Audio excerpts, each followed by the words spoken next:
I've been thinking about this video, as you saw the thumbnail. Is retro gaming worth collecting and playing in 2025?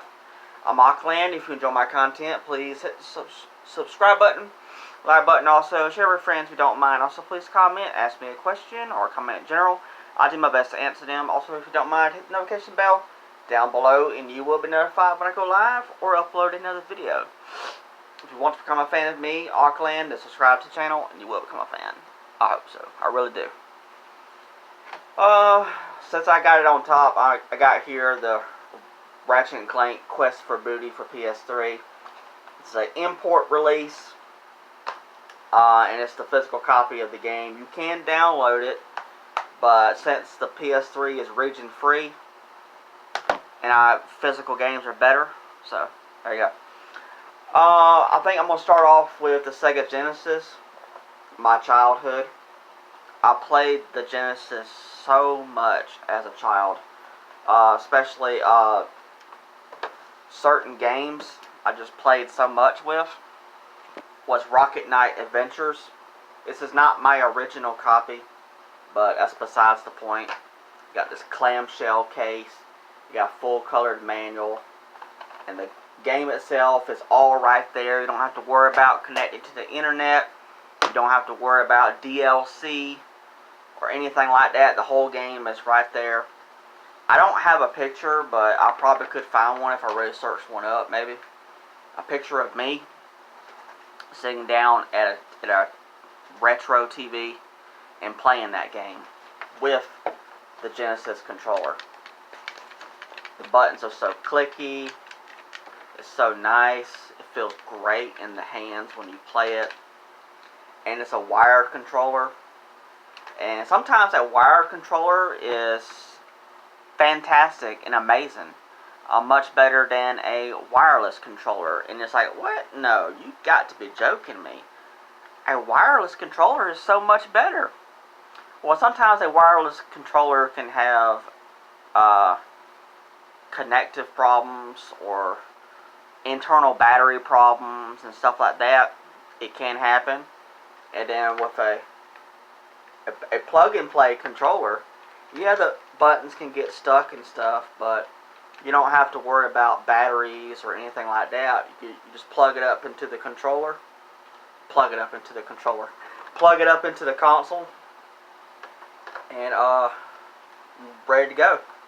I can stick it in there. Yeah, it sticks right up in there. But yeah, you don't have to worry about any of that. Come on, Misty girl. Thank you so much.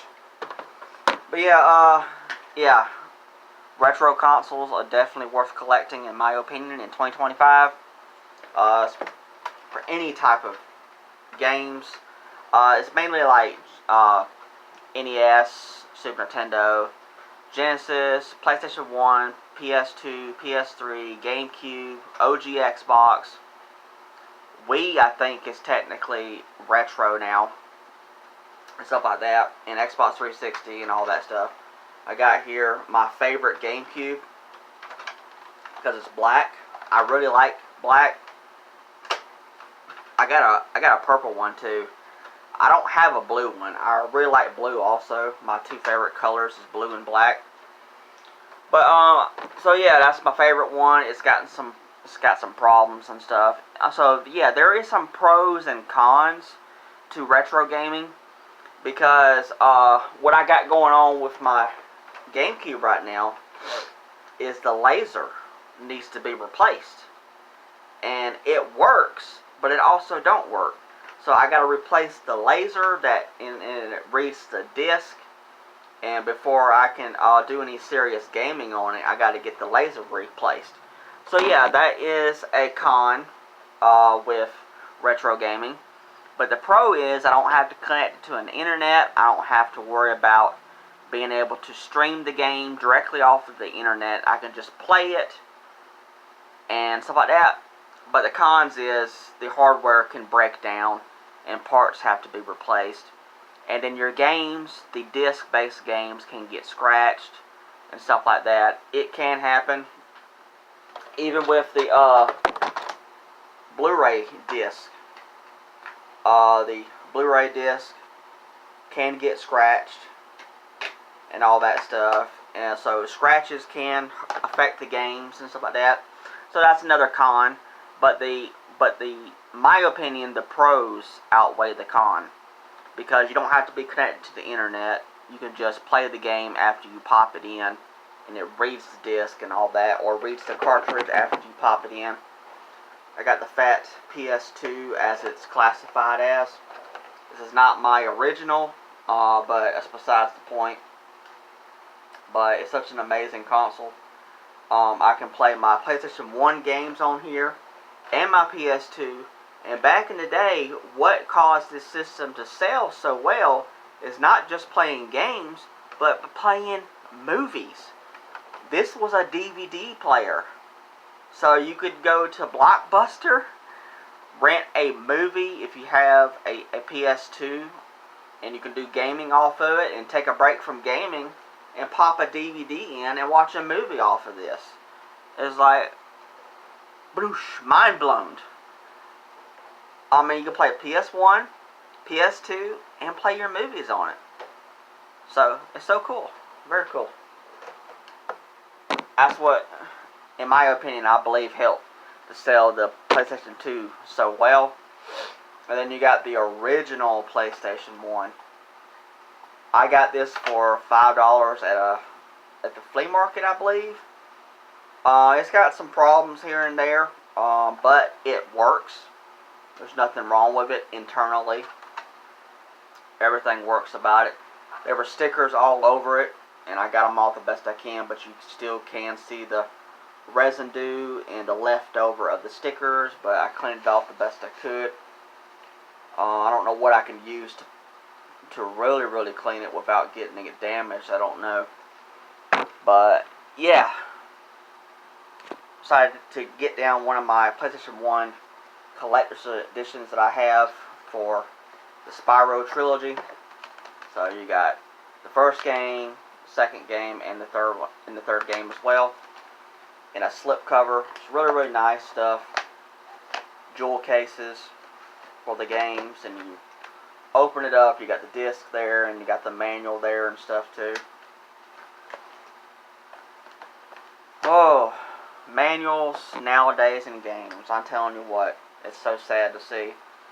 You got some of my PS2 games here, which is one of my favorites that I played this until I beat it. Crash Bandicoot, The Wrath of Cortex.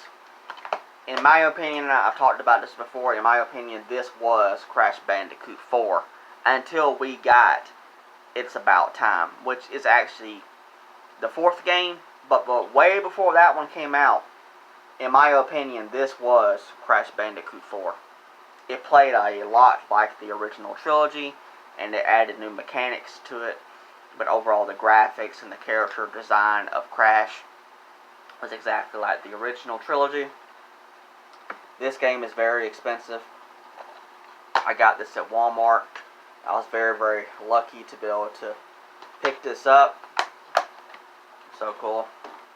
And also Whiplash, a game that nobody really talks about anymore, to be completely honest. Hey, Misty Girl, you checking everything out? Okay, check it out. Can you move now, please? Thank you. But yeah, amazing game. I've talked about this before in a previous video. And speaking about retro games, you have to have a memory card in order to save your games. And you have to have them in there. Because the PS1, the PS2, the GameCube had memory cards. And you had to have them popped in order to save your games. And now we have internal memory on our consoles, so you can just save the games internally. But back in the day, we had a physical item that you had to have in order to save your games. I don't have a Dreamcast, but I will mention it in here. I do have a Dreamcast game somewhere. I'm sure I could find it. But Dreamcast was also my childhood as well too. What an amazing system. So awesome. I hope I can get one again someday. And going back to the NES, the original Super Nintendo Entertainment System, or NES for short. And you open it up, you put the games in there, and then you push that down once you put the cartridge in there. Turn the power on, play your games. It's so awesome. Such a throwback. And if you like your Blu-ray disc, then the PS3, there's different variants of the console. There's the original fat model, and you have to make sure you get the backwards compatible one that plays PS1, PS2, and PS3. It's a certain model. This is the slim model. So this plays PS1 and PS3 and Blu-ray movies. So it's still overall pretty good. Before I get to the controllers that you see right here, I wanted to get my Super Nintendo out. It's gotten some yellowing around the ports of the controllers and stuff, but I have my Super Nintendo, all that, cartridges and stuff. I have them somewhere. I'll probably get them out towards the end of the video. And you got the controller. There's a little damage to the wiring of the controller. Right here I'll put some black tape around it to protect it so it still works. It's just such a comfortable controller. And nowadays on the Switch, you have the online service controller that looks like a Super Nintendo, the Genesis, the NES, N64, and all that stuff, which is pretty neat. And the original NES controller that's wired, such an amazing controller. It really, really is. I don't play on it as much as I should, but what an amazing, comfortable controller this is. Just plug it up into the console. And the PS2 DualShock, way before the DualSense was even created for the PS5. Such an amazing controller. It's a little dusty. I need to play on my PS2 some. That's where you plug it up into the console. The GameCube. What a comfortable, amazing controller the GameCube is. It is so comfortable. Yeah, because you got the GameCube controller that you can get for online for the Nintendo Switch 2. And everybody that's played with it have all said it feels exactly like a GameCube controller, which is good job, Nintendo, on doing that. That's awesome.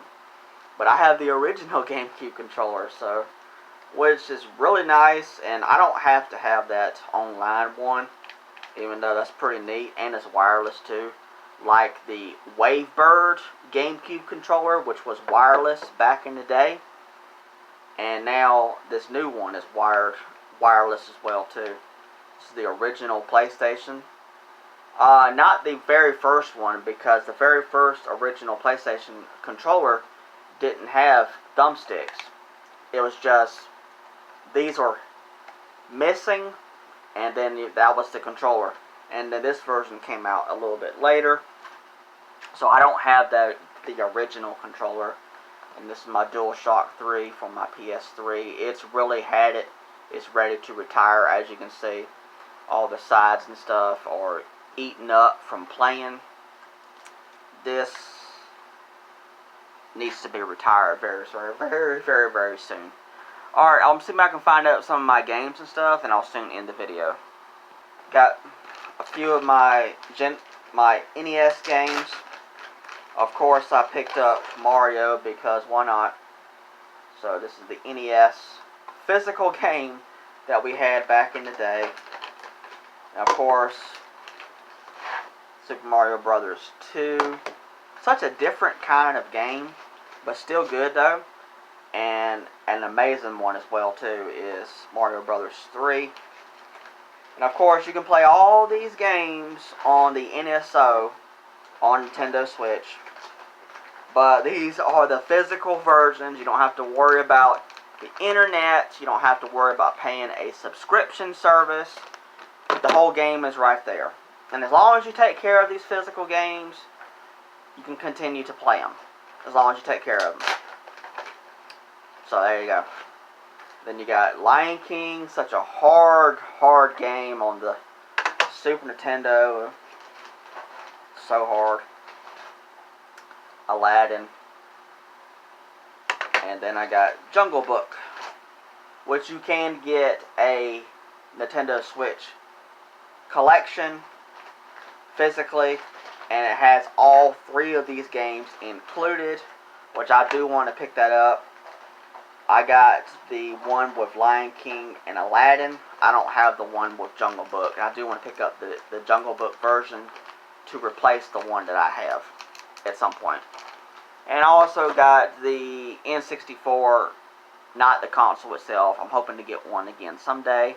I got a few games for it, and all that stuff. It's like, I used to have so many retro consoles back when I was a child, but I lost most of them, and I had to get the ones that I have now. I had to get them, and all that stuff.